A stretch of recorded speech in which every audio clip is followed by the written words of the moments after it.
সেলিনা ভাবি যে হঠাৎ আমার বাড়িতে? হ্যাঁ গো, শুনলাম তোমার ছেলে নাকি বিয়ে করে এনেছে। তা বউকে দেখাবে না? মানলাম দাওয়াত দিলে না, তাই বলে বউটাকেও লুকিয়ে রাখবে?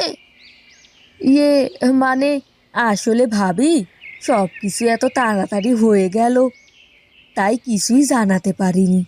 জানিনি তো আজকালকার ছেলে মেয়ে কেমন।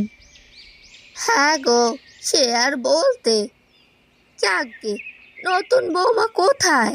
তাকে তো দেখছি না। রেহেনার প্রতিবেশী সেলিনা যখন এ কথা বলল, তখন কাকলি সেখানে এসে বলল, বসুন চাচিমা, আমি এখনই আপনার জন্য চা নিয়ে আসছি।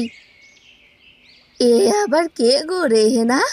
হায় হায়, তোমার ছেলে কিনা শেষে এই কালো মেয়ে